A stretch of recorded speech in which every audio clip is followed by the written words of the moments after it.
This is Rebel Momma Pod, where we talk about what's not in the brochure about ADHD, midlife, burnout, and more. This is your host, Sarah Castañeda. I've been interviewing experts and patients on this topic for more than 7 years. Today, I'm joined with Liz Lewis, a writer, coach, and general shit stirrer who has been writing about ADHD women and motherhood since 2015.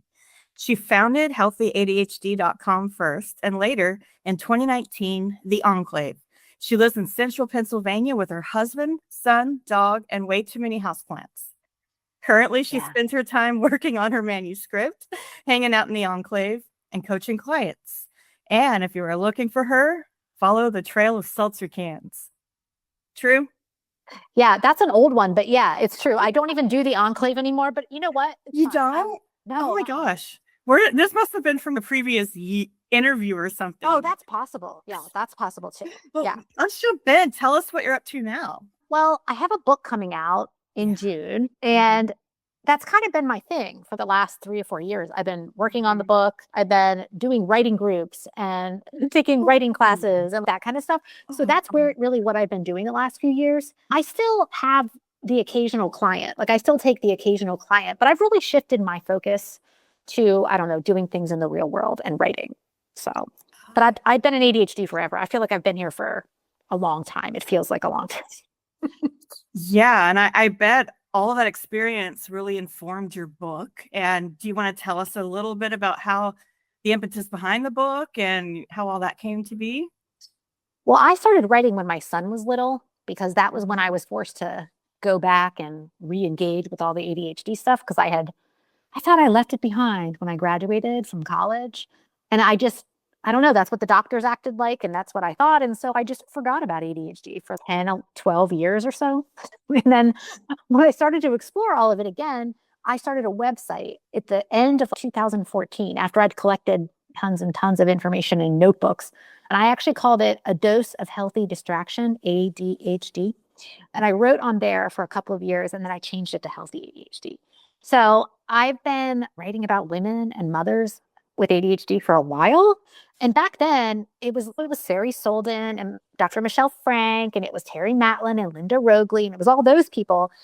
Yeah. But I was always the one that kind of came in later and was just doing a casual blog. It started out more like a blog, and then it became much more references and evidence-based. And so I do a mix of all of it.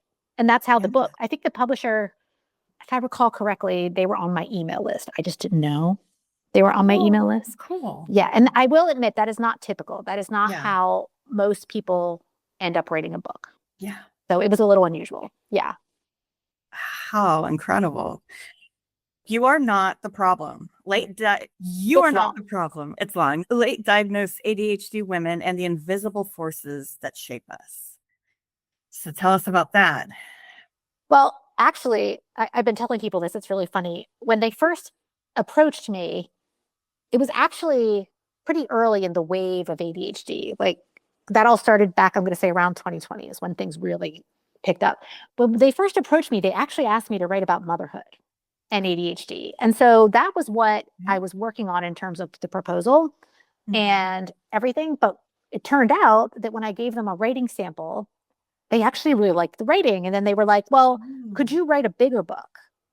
And I was kind of like, well, some of my friends have already written bigger books. Like, I don't know. But we talked about it. We worked it out. And they actually really helped me with developing I'm going to say an outline. They helped me with developing an outline and a plan. And they gave me a contract, and that's how it became a bigger book. And then it was the editing process that actually we decided after, because this was like a 4-year project.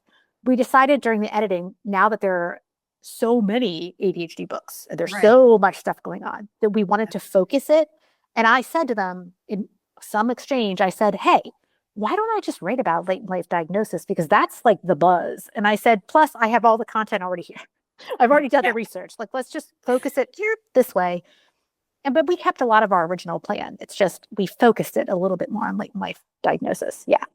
Yeah. And like the mom stuff is baked in because that's your lived experience. I love that. That sounds really enticing. And what part of this are you most proud of as you were working on it? I would say I'm most proud of Well, I'm most proud of crowdsourcing so much and talking to so many people, even in my local community.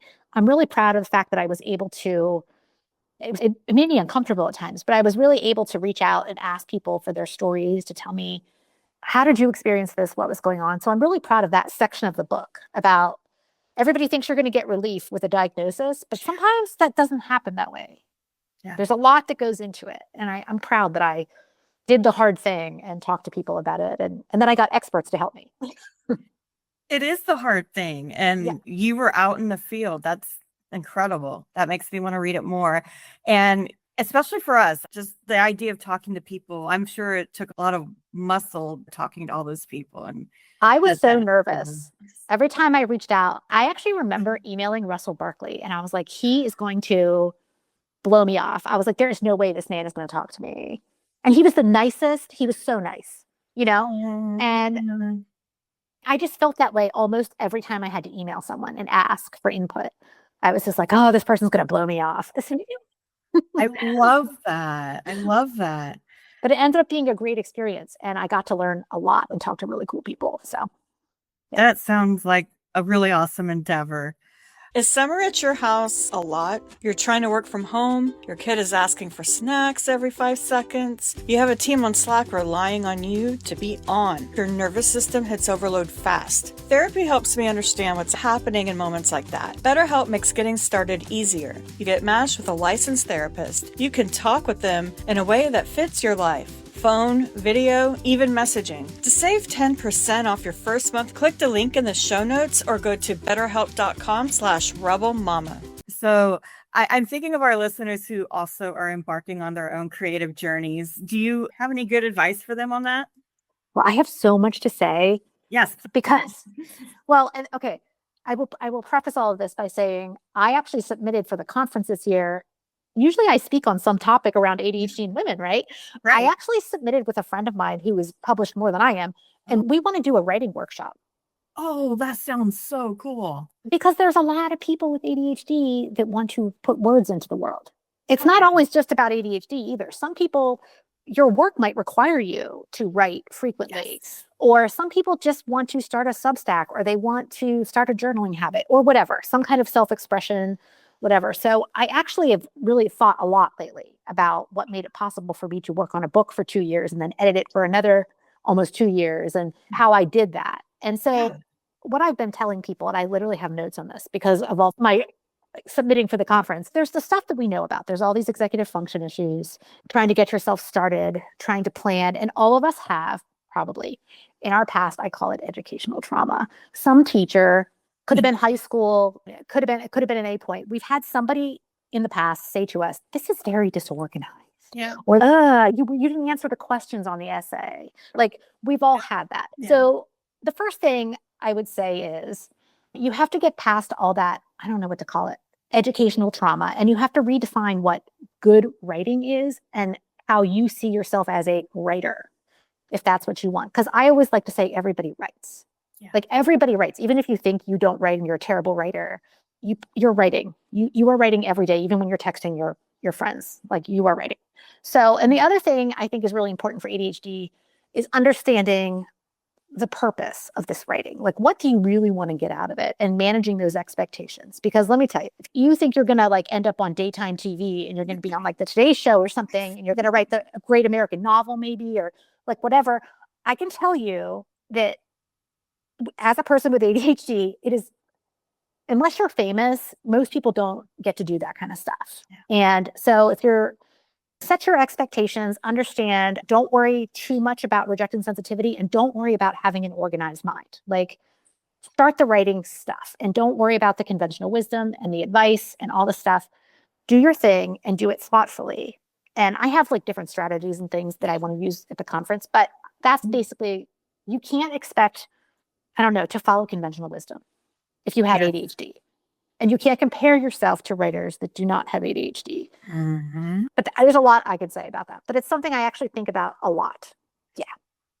That is a great teaser to this workshop. And have you pitched it, or it's in the process of? Yeah. No, everybody had to submit. We only had like 2 weeks to submit our stuff. So, wow. Yeah. Yeah. So I submitted it. And unless they reject me outright, Yeah. We'll see. That's an incredible topic. I hope it comes through, and I'm sure it will. Is there anything else? What are you up to? Where can our listeners keep up with you after this episode? The easiest place to find me is probably on Substack.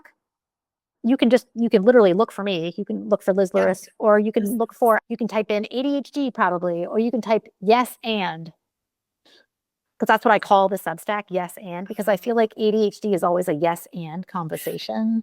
It doesn't just end with, oh, you have ADHD. There's always a lot more to happen there. You can Google healthy ADHD and the website comes up, but I'm not maintaining it very well these days. So Noted. yeah. But no, I'm very easy to find. You can email me. healthyadhd@gmail.com is the one I check more frequently. Okay. And I would say Substack is the easiest place to find me. I'm on Instagram and stuff, but I don't know. Yeah. That's just for fun. Social media is for being social. Yeah. Right. Yeah. Yeah. Great. Well, thank you so much for being on the show. Oh, I forgot to tell you, I have Yes. a discount code. Anybody who wants to order. Please. Yes. Tell us about it. I almost have to spell it for you. Okay. Yeah. So it's not the prob 20, but you have to capitalize the N, the T, and the P. It's case sensitive. I think so. Wow. That's the way they gave it to me. So I'm going to Okay. assume it's case sensitive. Okay. But it's not the prob. And you can get the book anywhere. If you don't like Amazon for whatever reason, you can go to Barnes & Noble, bookshop.org, any of that stuff. But the code should work. Awesome. All right, you guys, make sure to keep those caps in. Well, Liz, thank you so much. Take care. Yeah.